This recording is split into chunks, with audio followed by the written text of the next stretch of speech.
First, though, the Lib Dem leadership race is turning into something of a stroll for the one candidate who's thrown his hat into the ring.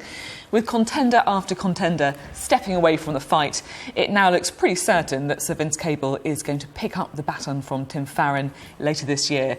And Sir Vince joins us now in the studio. Hello, good to see you here. Thank you.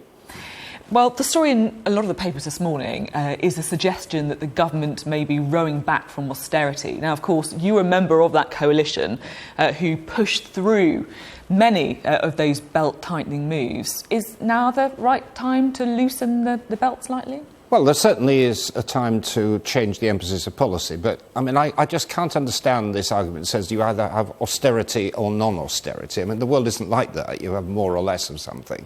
I think what there is a big public mood for, and I think he's right, is that we shift the balance. Instead of just cutting public spending, we have people willing to pay more tax. And indeed, my party campaigned in the general election saying, a penny in the pound and income tax for the health service. And I think people are up for that kind of change.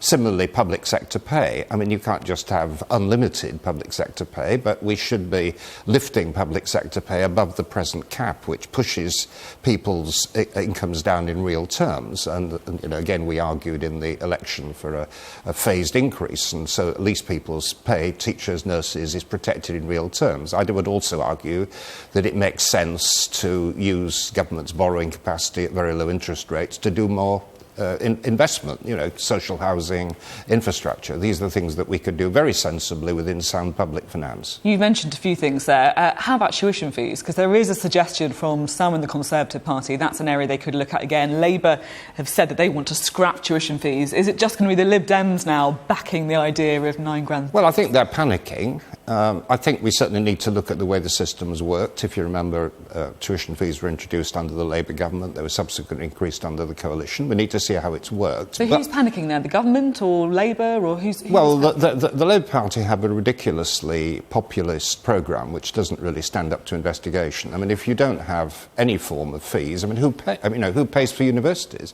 And how do you end this discrimination between the 40% of students who go to university and who would be subsidised as opposed to the 60% who don't? And that would be highly inequitable. They're winning a lot of votes, though, aren't they? It is, and that's why I think we really need to look at it. But if we got more money for education, and I'd love to have more public money for education, the real pressure point at the moment is in the schools. The schools are horribly underfunded. We're getting teacher assistants being laid off. That's where the real priority is at the moment. Yes, by all means, let's look at universities, but universities are about the only bit of the publicly financed sector of the economy which are flourishing. And, for goodness sake, with some cheap populist gesture, killing that off would be a very dangerous and stupid thing to do. OK, strong words there from you, Sir Vince, on that. Now, let's assume that you are going to be the next Lib Dem leader. Well, you are the only candidate at the moment, before we get too excited about it. At the moment, the Lib Dems appear to have a huge part of their policy being all about offering a second referendum on the Brexit deal, mopping up the votes of disgruntled Remainers. If you're leader, are you going to stick by that? Because it's not always been something you've been wholly committed to, shall we say, the idea of a binary referendum. Yes, I am committed to it. I'm not assuming I'll be the leader. We have a proper process. Somebody else may come up, and I respect that. But, as you say, no one else is competing. I think where we're distinct in the Lib Dems, and we're actually in a very strong position politically, is that we're the only party at the moment which is campaigning against this very, very damaging, extreme, hard exit Brexit option, which the government is pursuing, with the support of Jeremy Corbyn. That was revealed very clearly in Parliament this week. And we will campaign very, very strongly, together with some dissident MPs from the Labour Party and the Tory Party and others, to keep us within the single market, to keep us within the customs union. Avoid this kind of obsession. The government have this obsession that the European Court of Justice shouldn't be involved.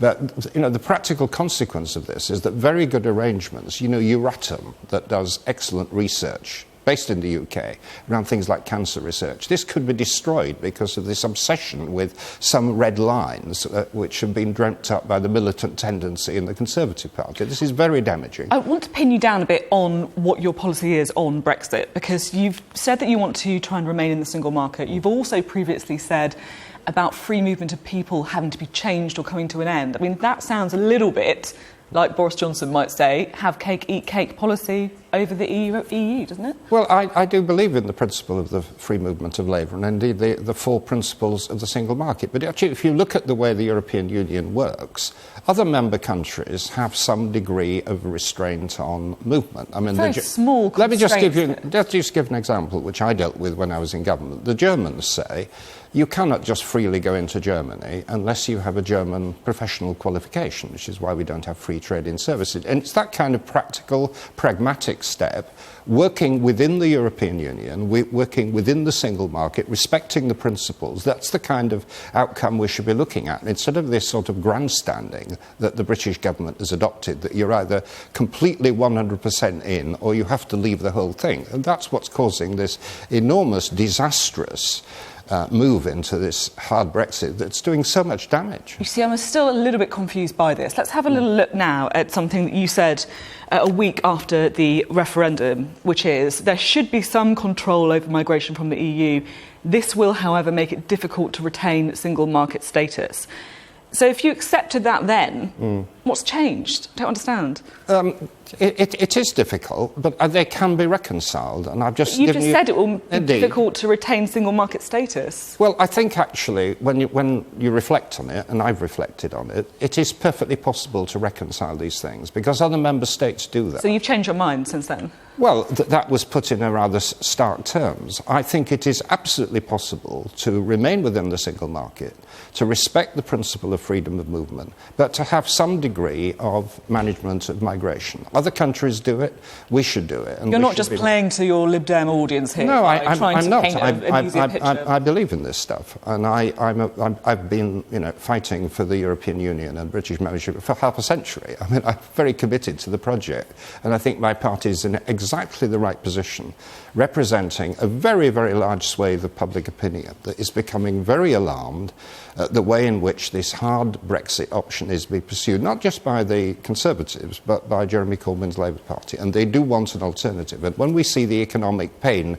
kicking in, more and more people are going to want an alternative, and we're the only party operating. Just to give you a trivial example, this week's Wimbledon is being launched, and the people who normally produce the strawberries can't produce them because the labour force has disappeared because of anxiety about their future status in Britain. And that's one of hundreds and hundreds of practical examples of the way in which this extreme form of Brexit is going to harm Britain, and we've got to stop it.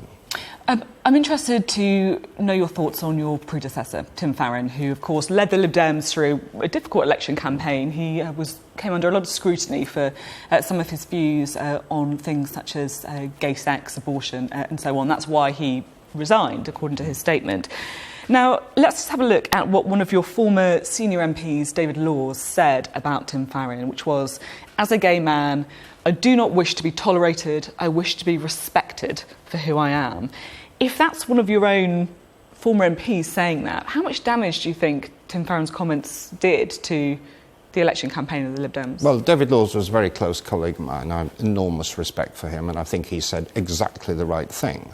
But I'm not criticising Tim Farron. I mean, he did a great job in helping the party to recover from a terrible 2015 situation, built up a credible position on Europe, which has now put us in a very strong position, built up our membership, built up our activist base.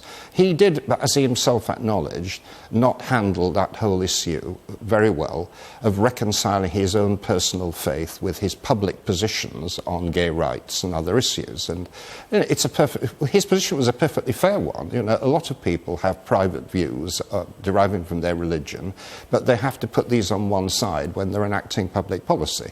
And he acknowledged that he hadn't got that right, and that's why he stood down. But I very much respect him. He did a terrific job for the party, and I respect his personal faith. I mean, I'm not suggesting for a moment he should give that up. OK.